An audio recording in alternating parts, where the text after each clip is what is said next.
What's up guys, Mickle here, and in this video, I want to break down some insane new connections between BlackRock and XRP. Guys, BlackRock is the biggest bank in the entire world, and it looks like more than ever they are gearing up to transform their payment flows using XRP.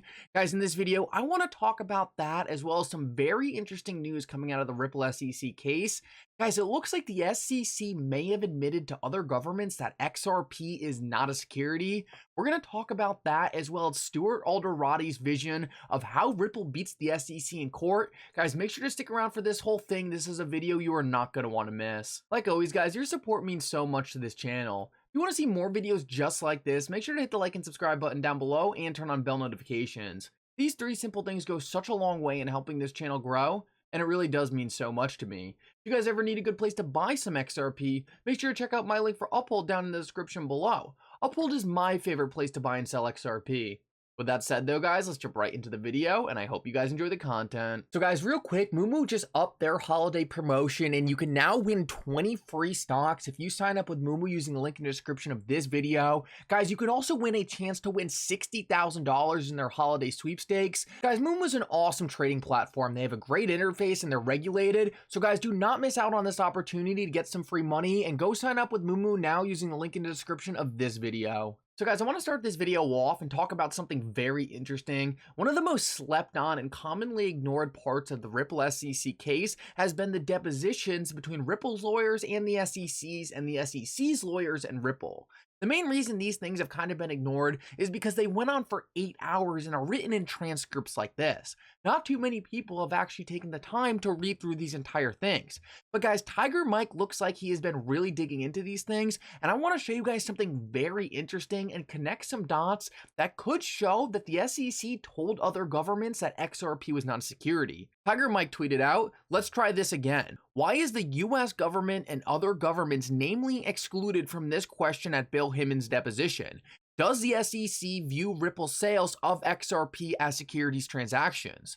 So did the SEC tell the US government and other governments it's not a security? And guys, take a look at this. If we take a look at the deposition of Bill Hinman, we can see that multiple times the SEC and Hinman were directly asked, did you ever tell anyone, any third parties outside of any government agency or the US government that XRP was not a security? So guys, the question that Tiger Mike is asking here is, why did they specifically say not to include any communication between the US government and any other governments? Obviously, this is critical, and it is the SEC who is asking this question. So that begs the question, was the SEC purposely framing this question like this to try to get around admitting that different governments and the US government were told that XRP was not a security? Well guys, that sounds like wild speculation, but take a look at this because I think this connects a critical dot. Right here, we have a memorandum of understanding between the US Securities and Exchange Commission and the Securities Bureau of Japan. Now, the reason this is so interesting is because we see XRP being used all throughout Japan. One of the CEOs of one of the largest banks in Japan actually came out and said that by 2025, every single bank in Japan would be using XRP. So guys, if XRP is that important in Japan, wouldn't it make sense that Japan would reach out to the US SEC and say, hey, is XRP a security or not, considering they have this memorandum of understanding? Well guys, if this is the case, it is highly unlikely the SEC would want this getting out during the deposition, so that's why they would ask around any governments or the US government. They don't want to have to admit that they told other governments around the world who are already using XRP that they don't actually view it as a security either. At the end of the day, we already see the SEC starting to capitulate on this issue. The SEC went into this case swinging. They said every single XRP is a security of Ripple, and that's it.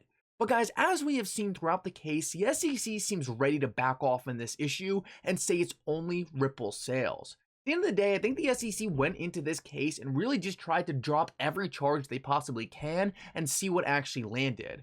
But guys, I don't think there is any way the charge that XRP per se is a security is gonna stick, and I think this is a great example of the SEC knowing that was never gonna work the entire time.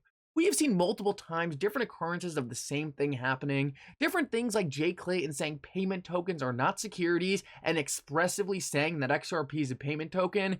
Guys, this is just another example showing that the SEC has known this entire time that the token itself is not a security, and I really do hope we one day find out, did the SEC purposely frame this question like this to avoid admitting they told other governments that XRP is not a security? Well, guys, we'll have to wait and see, but either way, I thought this was very interesting and a great find by Tiger Mike. So guys, now I want to quickly cover something that's been getting a lot of attention, and after that I want to cover the Ripple, XRP, and BlackRock news, so make sure to stick around for that. I want to start off with this though, because the other day CoinDesk published an article where they're saying because Library lost their case against the SEC, it looks like things aren't looking good for Ripple either. Well guys, Stuart Alderati actually responded to this, and one of the critical mistakes made in the CoinDesk article was actually saying that Ripple had a token sale or an ICO. Guys, this never happened, and once again, this just shows the biased reporting by CoinDesk.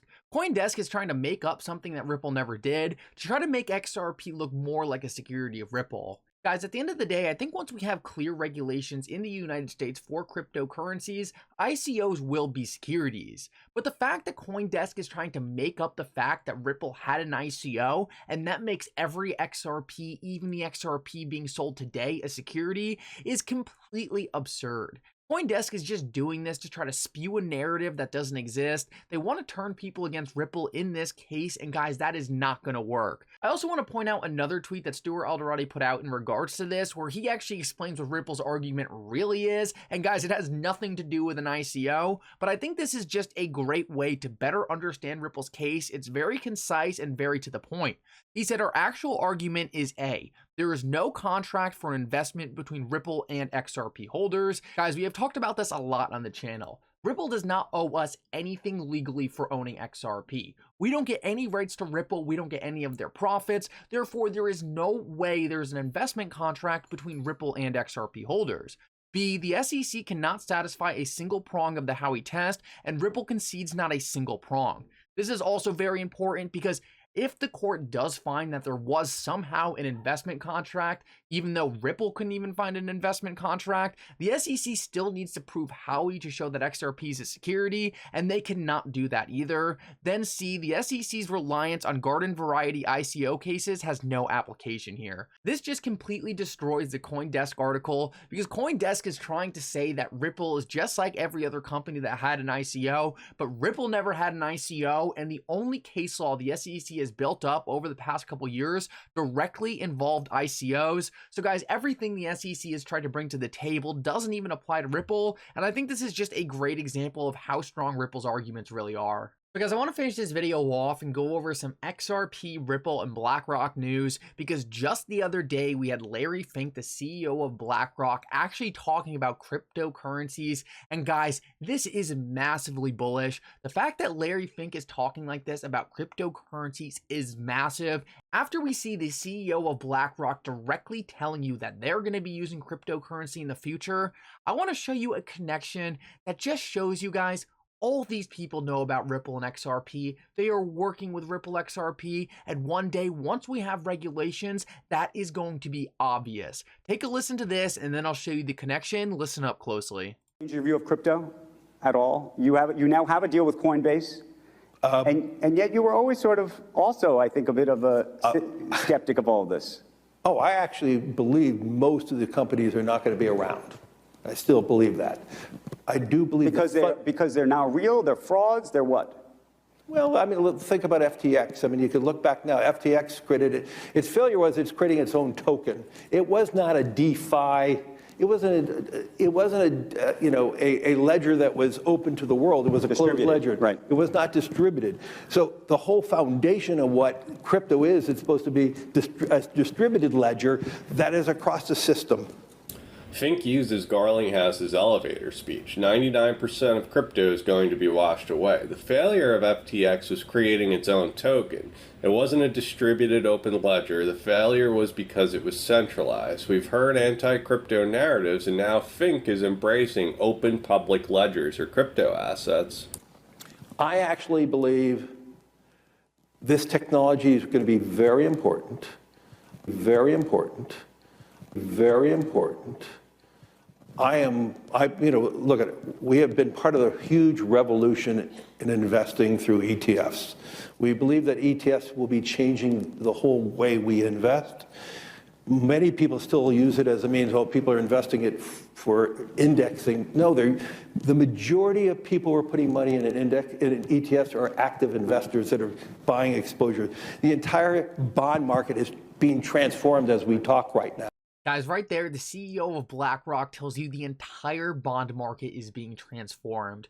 Well, guys, we all know that the technology to move value all around the world, that is blockchain technology, that is cryptocurrencies. And guys, who is BlackRock working with? Well, guys, take a look at this because this is one of the most important things you need to understand. Right now, the head of BlackRock's digital asset strategy is a guy named Robbie Mitchnick. And guys, guess where he came from? Yep, he was one of the most important people at the head of Ripple's product development. Guys, right here, we just see another connection between BlackRock, Ripple, and XRP. Guys, if BlackRock went out of their way to hire the head of Ripple's product development, don't you think they probably have an interest in the company he was working with? Don't you think they might have an interest in the asset underlying the most important cryptocurrency company in the market right now? Guys, I'll let you decide on that, but to me, the connections are obvious. Guys, thank you so much for coming. I hope you enjoyed this update. If you did, make sure to like and subscribe. It really does mean so much. And for now, Mickle out.